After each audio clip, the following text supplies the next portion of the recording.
Qué gusto me da saludarte, queridísimo Daniel Becker, director general del Grupo Financiero Mifel. ¿Cómo estás, querido Daniel? Querido David, ¿cómo estás? Muchas gracias y como siempre, gracias por el espacio.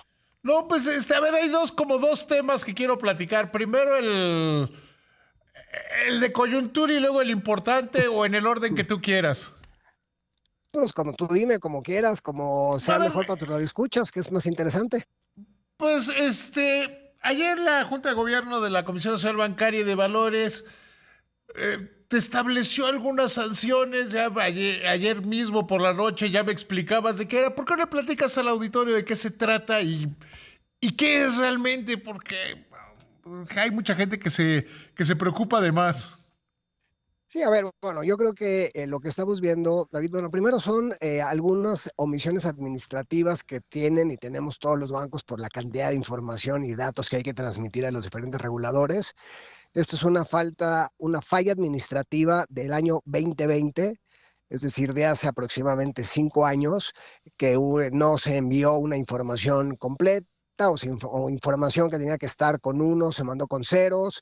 Y ya sabes que como tanto los reguladores como los bancos hacemos permanentemente mejoras a los sistemas, pues hay veces que la información sale incompleta y entonces si la información llega con un día de antelación, un día después, se establecen estas multas que además se tienen que registrar y como tú sabes, bueno, todas las instituciones financieras tienen N cantidad de multas, eso nunca dejará de existir, pero bueno, pues es un buen incentivo para que cada A vez ver, la pero información lo que sea más estás precisa. diciendo, y eso para que quede claro, no se trató de una práctica, sino más No, no, bien no. de una omisión, o sea que Co- co- no se llenó bien algún papel o que no se llenó en tiempo o te, que el te voy archivo a de decir, computadora estaba mal.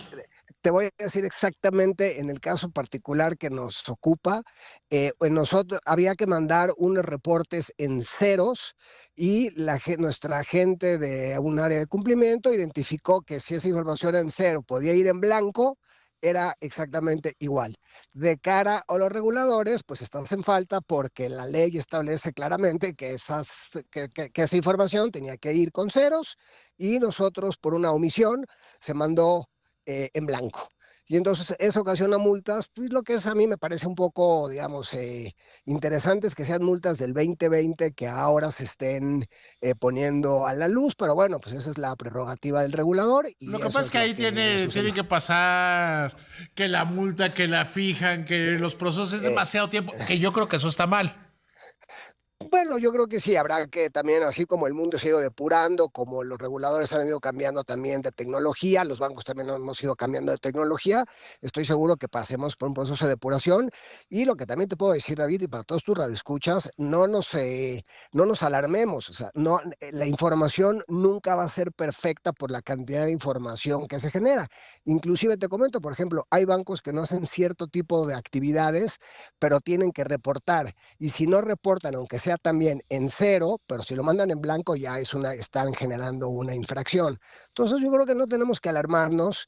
Entiendo que hoy, bueno, puede ser que la gente esté sumamente sensible por los desgraciados acontecimientos que tuvimos hace unos meses, pero eso va a ser una práctica y es una práctica común que las instituciones, por la cantidad de información que se maneja, puedan a veces tener una omisión o tener un error de la forma en la que el regulador pide cierta información y bueno, se multa con la intención de que todo el mundo se alinee a tener información perfecta, que eso nunca va a suceder, pero bueno, creo que es la chamba del regulador y hay que entenderla así. Pero esa es una aspiración, ¿no? O sea, la aspiración es Exacto, que todo sea perfecto, pero pues eso no, es algo que no se logra, pero que es una exactamente. aspiración que debe seguir en eso.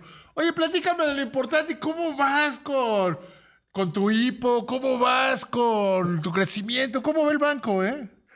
Bueno, mira, a ver, David, yo creo que lo hemos platicado y siempre ha sido muy amable con nosotros dándonos espacio. Yo creo que nosotros estamos encontrando esta salsa secreta entre este mundo híbrido, entre el mundo físico y el mundo digital.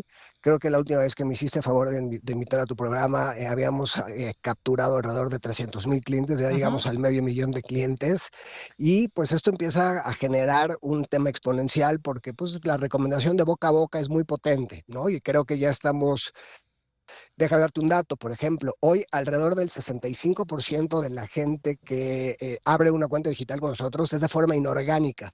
Quiere decir que no vio ninguna pauta de mercadotecnia en ningún lugar. O sea, es decir, cada vez nuestro costo de adquisición se vuelve mucho más eficiente. Y bueno, por el otro lado, ya tenemos más de 100 sucursales en el mundo físico y también, pues, en la parte de pagos, como tú sabes, hemos sido ya un participante claramente importante en la parte de adquirencia. Ujú. El Buen Fin para nosotros fue muy importante. No te voy a quemar los datos de lo que pasó el Buen Fin, que nosotros ya tenemos algunos rastros, porque fue una cosa verdaderamente, creo que sí le va a dar un empujoncito a la economía, pero pues ya eso que lo haga la ABM y que informe, pero sí vimos, por ejemplo, ya en el tema de adquirencia también, un volumen muy interesante que también está asociado al crecimiento que estamos viendo en la parte de pagos que iniciamos hace 8 años. Ahí está creciendo mucho más el débito que el crédito, ¿no? Sí, fíjate, muy interesante lo que estás diciendo. En nosotros vimos crecimientos del 55% con respecto al año anterior en débito y alrededor del 30% en crédito. Pero déjame darte un dato interesante, porque es muy buena pregunta. Muchas ofertas de débito tenían cashback. Sí. Entonces generaran los incentivos para que, independientemente que tuvieras meses sin intereses, pudiera a lo mejor ser más interesante aprovechar el cashback que ofrecía el débito que los meses sin intereses. Entonces sí es muy buena observación, David. Creció mucho más, por lo menos en la muestra que nosotros tenemos, el débito que el crédito. Claro, porque además cuando estás como en el Buen Fin, pues lo que quieres es, no te suena tan emocionante para compras de una pantalla, quizás sí, pero para la mayoría de las compras te suena más atractivo tener más dinero o más disponibilidad de compra en ese momento, ¿no? Absolutamente. Y como ves inmediatamente el cashback reflejado en puntos en dinero, nosotros determinamos que el cashback era dinero en efectivo regresado. Efectivamente, sí, no hay, digo, para el público, David, el débito es asociado a tu cuenta de cheques, es decir, es tu dinero en cuenta corriente en tu chequera.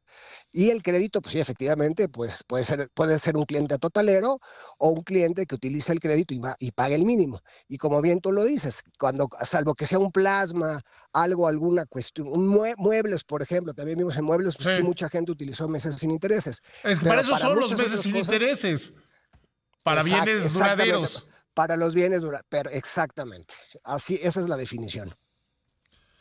Oye, pues que me da muchísimo gusto que hayas servido de pretexto para platicar contigo, querido Daniel. Al contrario, me quedo David, como siempre un placer y un gusto saludarte y estamos a la orden. Estamos en contacto, ya me seguirás contando de qué más le pasa al banco. Y qué bueno saber, y qué bueno que lo digas tú, que se trató de un asunto de regulación y no un asunto que debiera preocupar. Querido Daniel, muchísimas gracias. Al contrario, te mando un fuerte abrazo y muchas gracias por el espacio.